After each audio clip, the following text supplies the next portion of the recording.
boy. Space Engineers is a game made by Keen Software back in 2014-ish.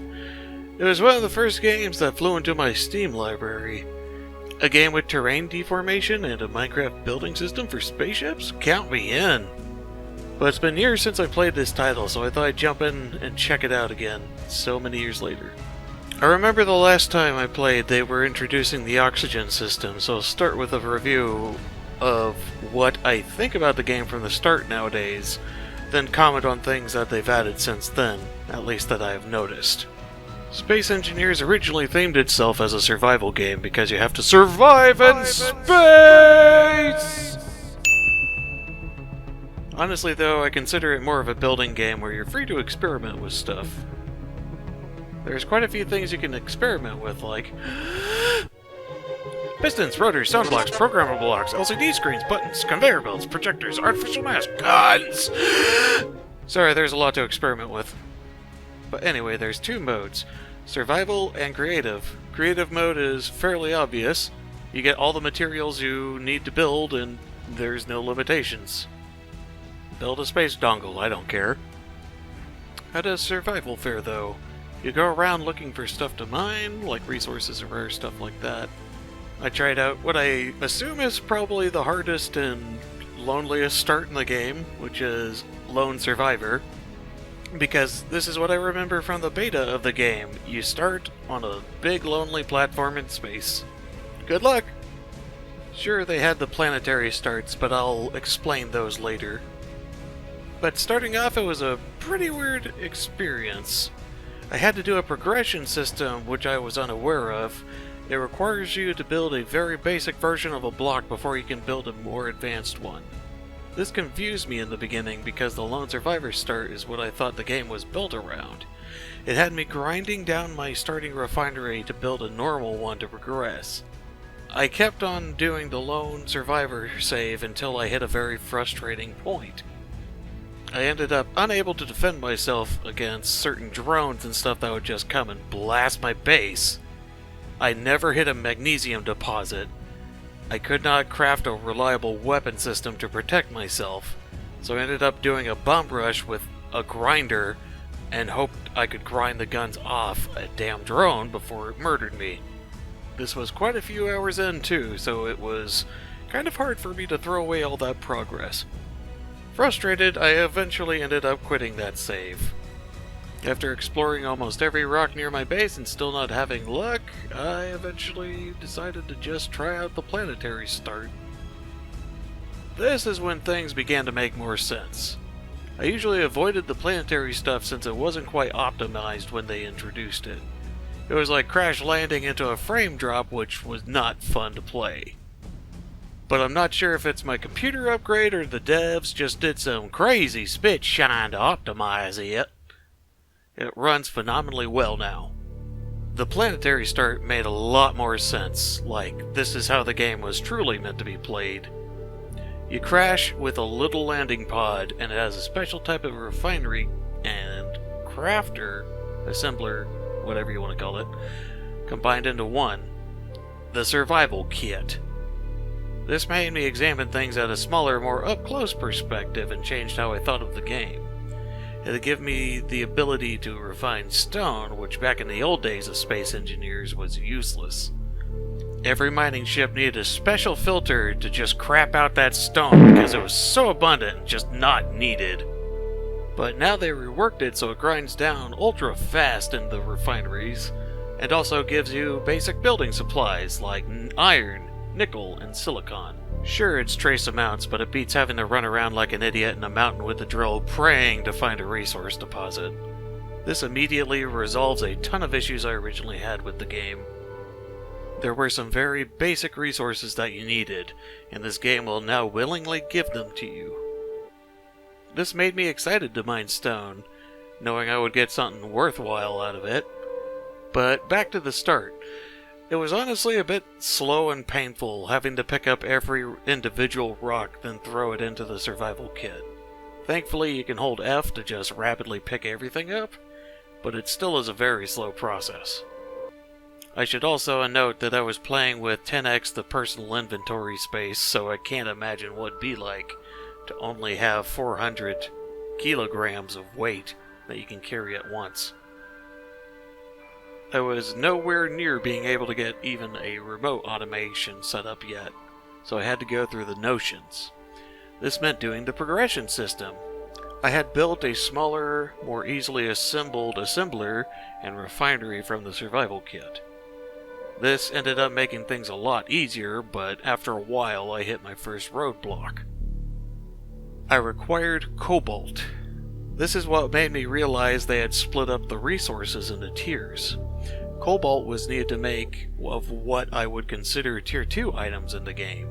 You'd go from wheels to atmospheric thrusters, and cobalt was the material required to make that step. So I did what any sensible person would do in this game. Make a giant four-wheeler and run over everything in the countryside. With an ore detector, of course. Thankfully, ore detectors were in Tier 1, along with solar panels and new wind turbines. Tier 1 meaning they could easily be crafted with the basics you would acquire from stone, iron, nickel, and silicon. Eventually, after driving around, I found a magnesium deposit. This meant I could defend myself where I ever attacked, which made me quite happy. I still have not been attacked on this save yet, though. It might just be different on planetary surfaces. But that might also be because I'm a coward and didn't turn on the wolves and spiders. I still had drones on, but I didn't see one at all in the planet atmosphere. I'll assume they'll be there once I get out into space. But continuing, I eventually found a cobalt deposit and dug it up.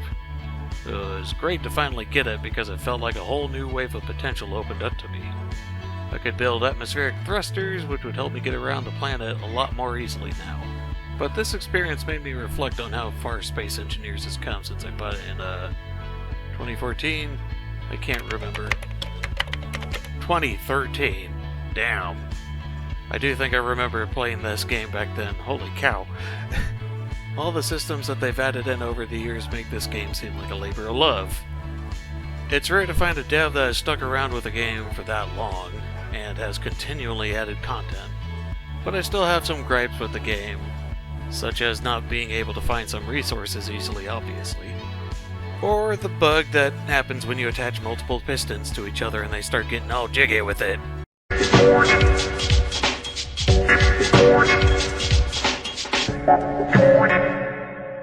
Then sometimes I have things not work the way I would have expected, and I wish there was a more clear way to troubleshoot that.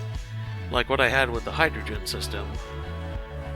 I would have engines built that wouldn't be powered by the giant hydrogen tank I'd built and filled up. They wouldn't work. I eventually ended up doing the stupid tech support thing of have you tried turning it on and turning it off again. And to some odd extent, that ended up making the engines work, and I can't explain why. I'm sure there are many more issues that I can't really explain, but one of them is like, why are we limited to 100 ms a second? Do you know how slow that can be in space? Yes, they have a jump drive now, but that is a very high-end tier item. You'll end up traveling a lot before you get access to that. Even after you do get all the resources and a nice sizable stockpile of them, what goal is there to do after that? Well, that's where we come to the newer stuff. The devs are in the process of creating a bit of a faction system. They have stations out and around which you can take contracts for to get space credits. So the game is trying to build an economy which is going to be interesting to see over time. I know this would work extremely well in multiplayer, but personally I have always been a bit of a soloist. There is a ton of potential for this here, and I hope the developers continue to expand on that front. Also, maybe make easy AI scripts for automated drones, please, please, less than 3? The devs also have some decently priced DLC for the game as well, if you want some fancy paints or blocks to decorate your ships and stations. This can really let out your creative side as long as you're okay with coughing up $5 for a sizable pack. Personally, that's a lot better than what The Sims has become these days. But ultimately, I feel that this game has stood the test of time, despite some of its flaws. This game gets my thumbs up, even in 2019, or the beginning of 2020. I had holiday trips, damn it! It's a very good game, and I hope the devs continue to expand on the trading outpost system and maybe NPC factions. Keen Software has a very good platform going on here. They've added quite a bit, and they can keep adding more. I'm excited to see where this game will be in the future. Anyway, thanks for watching, everybody. I hope you enjoyed my Space Engineers review. I just got home from a holiday break, and I'm hoping to keep on a weekly routine of making videos here. Like if you liked. If you disliked, feel free to dislike and maybe give me some feedback as well. I'll see you in the next video. This is Mr. Bubbles, signing out.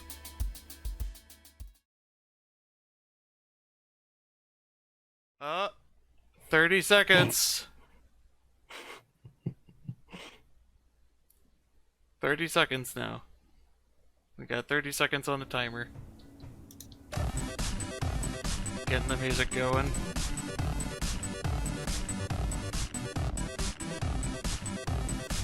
Oh, okay. Are we at the 10-minute part? 5, 4, 3, 2, 1. Alright, time for the timer. Here it comes. Happy New Year, motherfuckers! Yes!